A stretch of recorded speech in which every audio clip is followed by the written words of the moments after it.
भगवान शंकर ने सबसे पहले इस चरित्र की रचना की और लिखकर अपने मानस यानी मन में रखा। मन से बाहर प्रकट कब किया? उस समय कहते हैं सु मने सुंदर। विनोद भैया, सु मने सुंदर समय जब प्राप्त हुआ भगवान शंकर को, उस समय भवानी मां पार्वती का नाम है शिवा। स्वामी जी कहते हैं सुंदर समय जब मिला तब भगवान शंकर ने मां पार्वती को एक कथा सुनाई। किस समय सुनाया? सुंदर समय।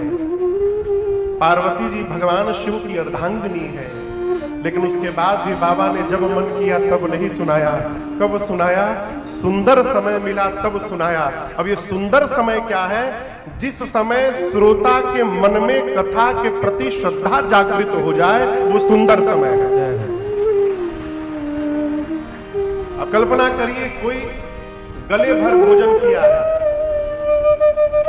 जगह नहीं है, उसके बाद भी पूरा गला भरा हुआ है, उस समय उसको भोजन दिया जाए। दरिद्र आदमी हो बात अलग है,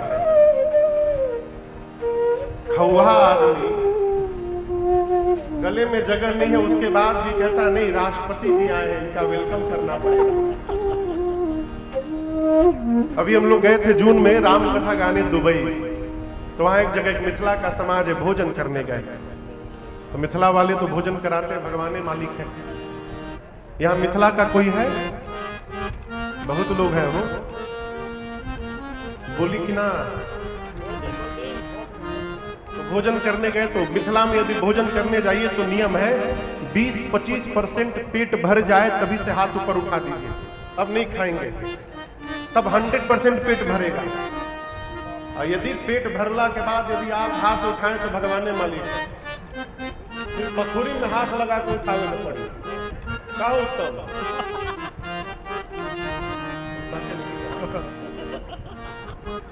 तो वहां हम लोग भोजन करने गए तो एक बूढ़े बाबूजी बैठे थे। अब जगह नहीं था पेट में, तब आया अंत में रसगुल्ला और गुलाब जामुन। तो बोले महाराज एक बात बताइए, बस पूरा भरा हो, बस पूरा बस फुल हो, और यदि प्रधानमंत्री आ जाए तो क्या उनको बस में घुसने का जगह मिलेगा कि नहीं मिलेगा? हमने भैया प्रधानमंत्री आएंगे तो जगह तो मिल ही जाएगा। बोले रसगुल्ला प्रधानमंत्री है।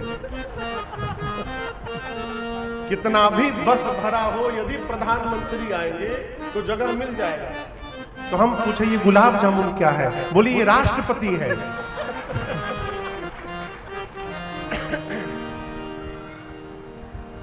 शिव शंकर भी आए कहा, अरे बैठा बैठा कहाँ खड़े, बैठा अग्रवाल जी हमारे।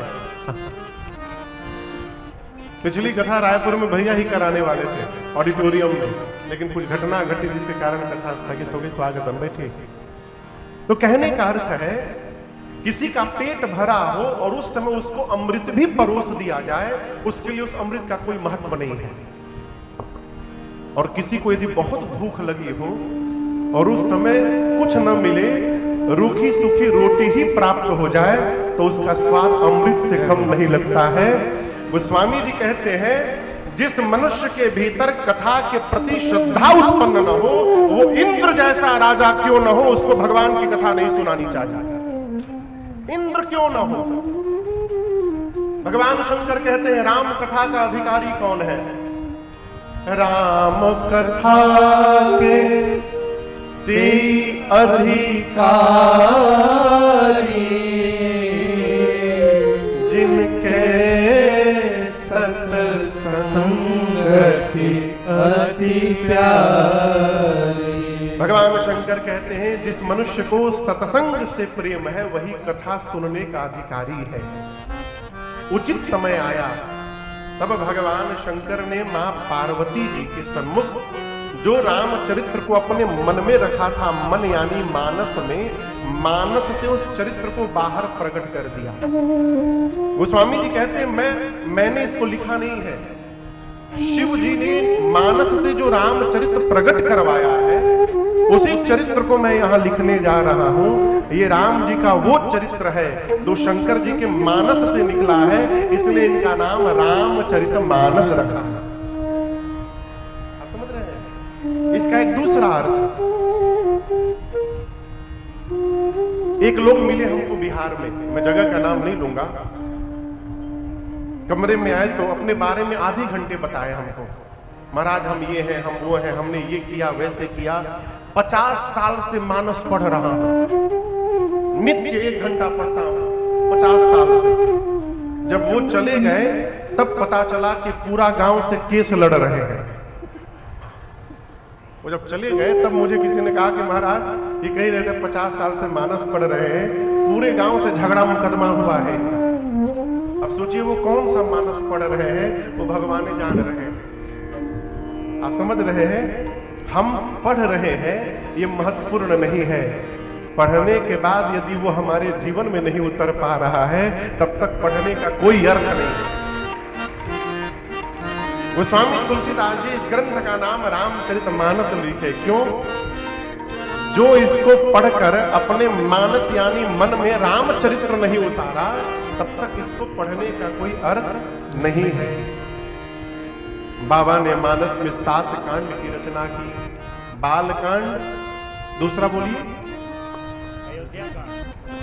अयोध्या कांड, तीसरे कांड का नाम है अरण्य कांड, चौथा कांड है किष्किंधा कांड, फिर सुंदर कांड, लंका कांड और सबसे अंत में गोस्वामी जी ने उत्तर कांड की रचना की।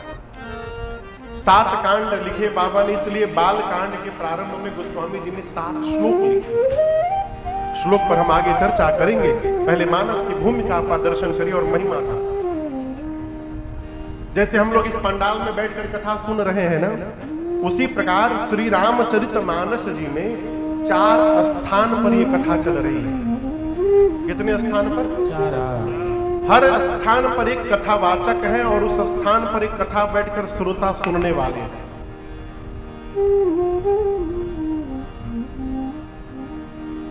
देखिए पहला दिन हम ढेर बोलेंगे नहीं, कुछ केवल इशारा कर दे रहे हैं। आगे से ना बहुत कम आना जाना करिए।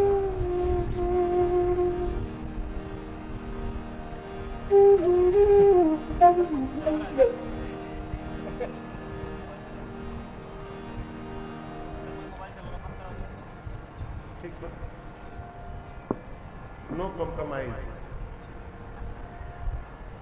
आज से और आज के बाद। हम आपको एक बात बतावें, हमको लग रहा हम पहाड़ के ऊपर बैठ गए हैं। इतना ऊपर हम आज तक नहीं बैठे कभी। हम जिस मंच पे कथा गाते हैं उस मंच की हाइट होती है 3 फुट बस। काहे हमको श्रोताओं से कनेक्शन चाहिए। हम पहाड़ पर टंगा गए बनी। मंच तो हाइट है, ये है ऊपर, मंच के ऊपर मंच बनल रहेगा। एक और स्टेप बन गया है, कोई बात नहीं, ठाकुर जी की इच्छा, इसमें कुछ कर नहीं सकते। लेकिन आगे से बबुआ यदि मंच ऊपर बैलो दिन हम अबे ना करम कथा बात, तू बची बात। हम कथा सुनाने आए हैं ना, जब तक वो कनेक्शन नहीं होगा कैसे भाव बनेगा? टेप रिकॉर्डर तो है नहीं, दबा देने बाजता नहीं। हम लोग आवता जाता बतियावता पियता खाता, यही सब चलबे ना है खाने दादा। लेकिन हम आपको भाव से कथा सुनाएंगे, जानकारी भी ना हुआ है, जो भी है हरि कृष्ण। बहुत नीचे से गा लिए भगवान का, ये कथा ऊपरों से गा के देखा तन। अरे राजी है हम उसी में जिसमें तेरी रजा है। राजी है हम उसी में जिसमें तेरी रजा है। राजी है हम उसी में, राजी है हम उसी में जिसमें तेरी रजा है। राजी है हम उसी में जिसमें तेरी रजा है। सारे जहां के मालिक, सारे जहां के मालिक तेरा ही आसरा है। सारे जहां के मालिक तेरा ही आसरा है। सारे जहां के मालिक।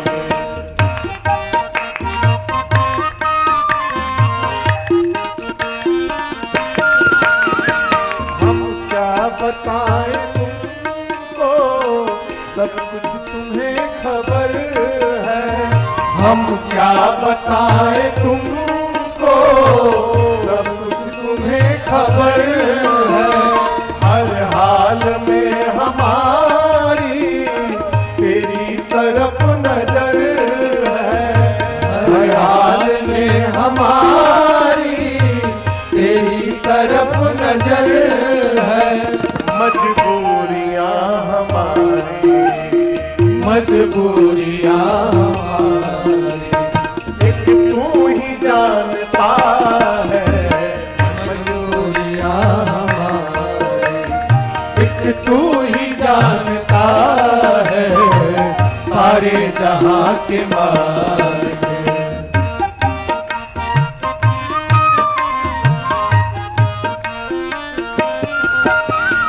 दुनिया बना के मालिक जाने कहाँ छिपा है। दुनिया बना के मालिक जाने कहाँ छिपा है। आता नहीं नजर तू, बस एक यही गिला है। आता नहीं नजर तू, बस यही गिला है। ले जा हमें जहाँ में, ले जा हमें जहाँ में, हम तेरा शुक्रिया है। ले जा हमें जहाँ में, हम तेरा शुक्रिया है। सारे जहाँ के मालिक तेरा ही आसरा है। सारे जहाँ के मालिक, सारे जहाँ के मालिक, सारे जहाँ के मालिक। ये बतिया पूछा था, जीवन में आनंद में रहने का महामंत्र राजी है हम उसी इसमें जिसमें तेरी रजा है। सारे जहां जहाँ के मालिक, श्री रामचरितमानस रूपी सरोवर में 4 घाट बने हैं। यहाँ तो भगवत कृपा से राजन आपको सुनाने के लिए बैठा है, लेकिन मानस जी में 4 स्थान पे राम कथा चल रही है। कितने जगह पांडे भैया? 4 जगह। मैं सौभाग्यशाली हूं कि मेरे सामने पहले दिन हजारों लोग बैठे हैं। मानस में जहां कथा चल रही है वहां 1-2 श्रोता केवल बैठे हैं। एक महापुरुष कह रहे थे हमसे बहुत पहले, महाराज श्रोता तो एक ही 2 होते हैं। हम बोली बाकी सब सोता होते हैं। सोता माने सोने वाले। लेकिन मैं आपको बताऊं, जहां रघुनाथ जी की हम लोग कथा गाते हैं उस पंडाल में कोई सोता नहीं होता है, वहां सब श्रोता होते हैं। क्यों? सोने वाला यहाँ इवे नहीं करेगा।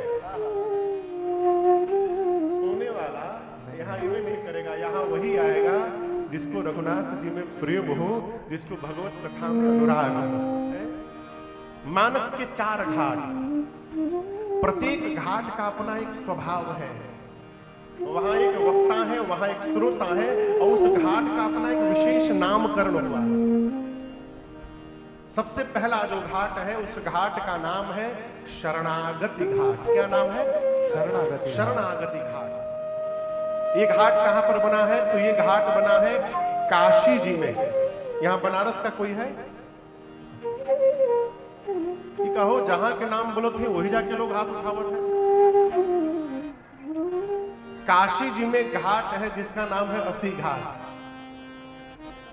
जहां पर वक्ता के रूप में पूज्यपाद गोस्वामी तुलसीदास जी विराजमान है, और श्रोता के रूप में कहिए तो गंगा जी बह रही हैं, अथवा संत समाज सुन रहे हैं। और कोई यदि नहीं सुन रहा है तो गोस्वामी जी घोषणा करते हैं, स्वांतः सुखाय तुलसी रघुनाथ गाथा भाषा निबंध मति मंजुल मात होती। स्वांतः सुखाय। गोस्वामी जी अपने अंतःकरण को सुख देने के लिए कथा गा रहे हैं।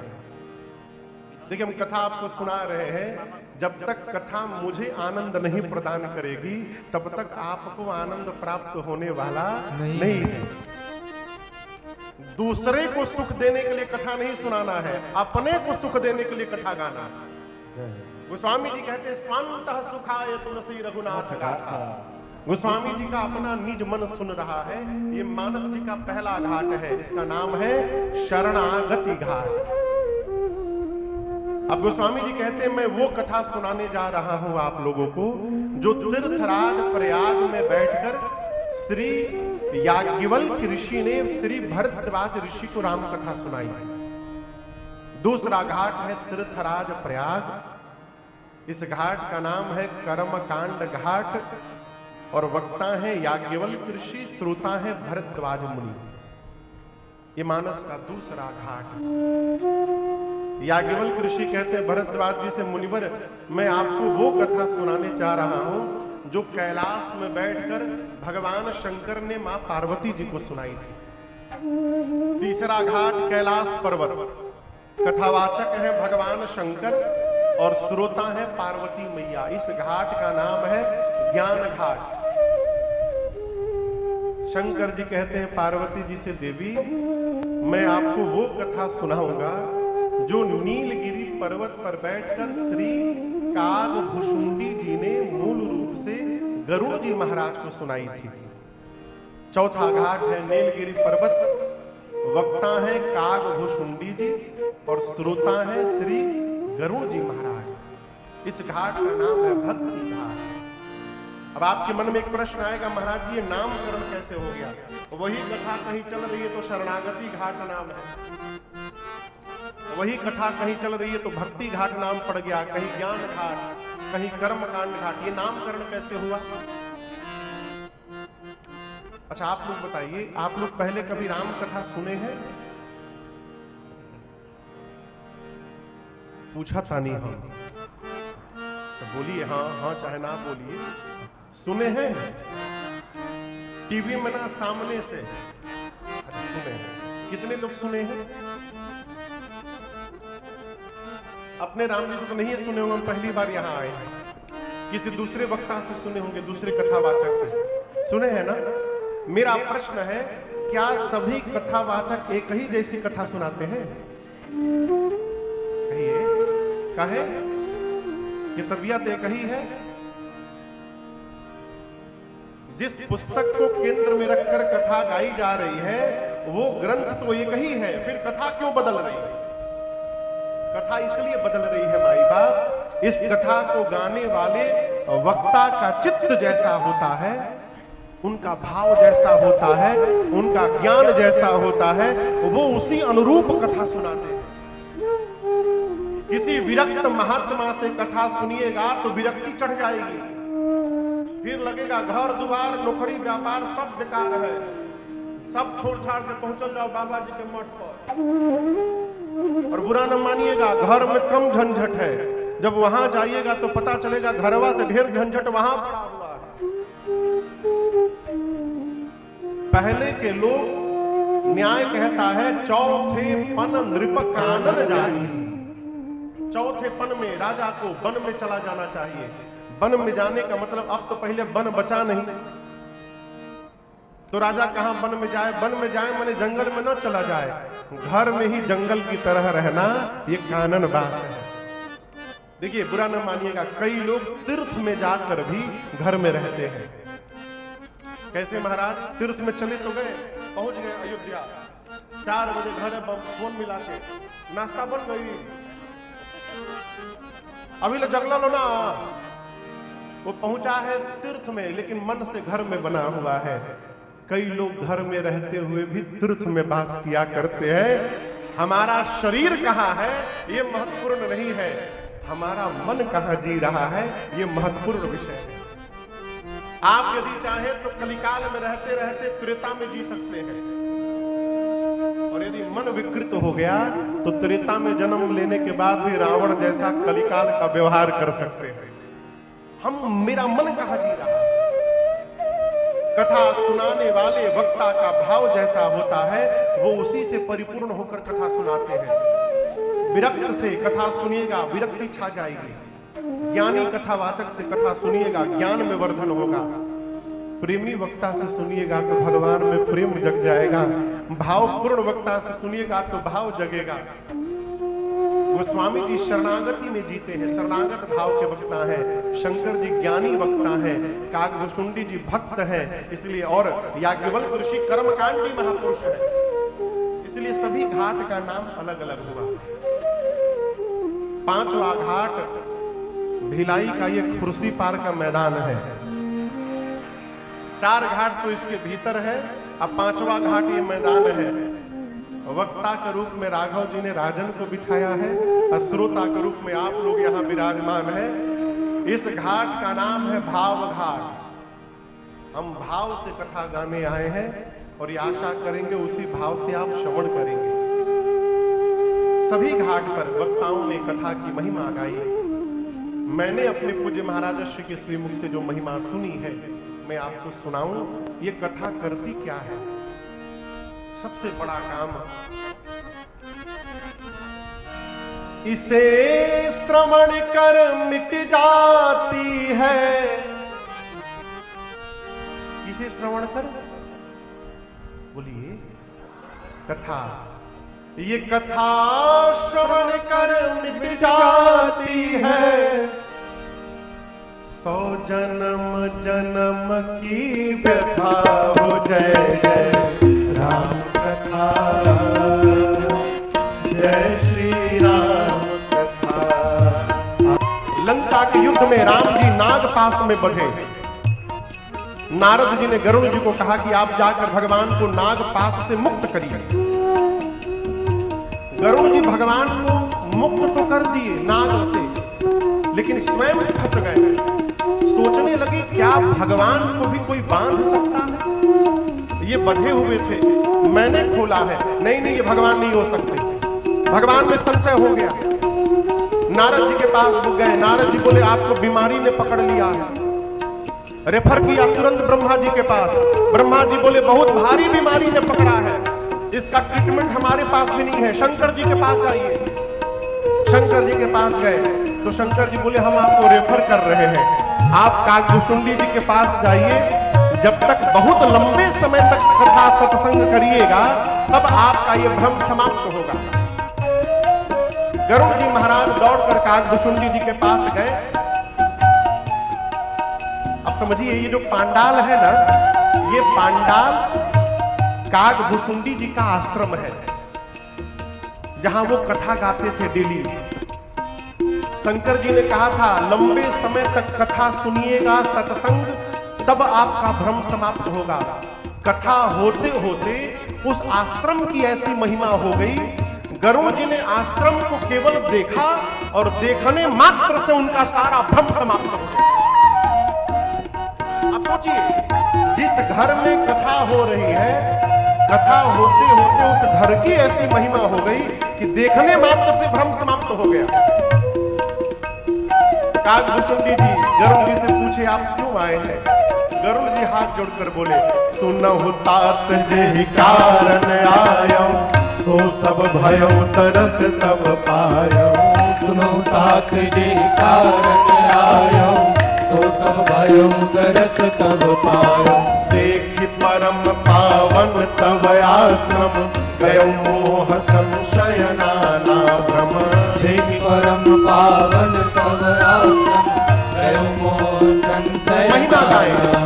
अब श्री राम कथायति पावन, सदा सुखद दुख कुंजन सामने। अब श्री राम कथायति पावन, सदा सुखद दुख कुंजन सामने। सादर साथ सुनावहु मोहि, सादर तात सुनावहु मोहि, सादर साथ सुनावहु मोहि, सादर तात सुनावहु मोहि। बार बार विनवो प्रभु तोहि।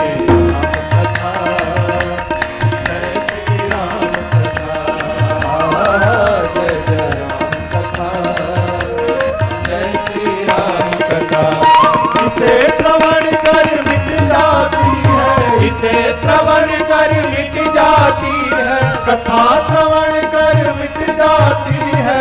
कथा श्रवण कर मिट जाती, ओ जन्म जन्म की व्यथा। जय जय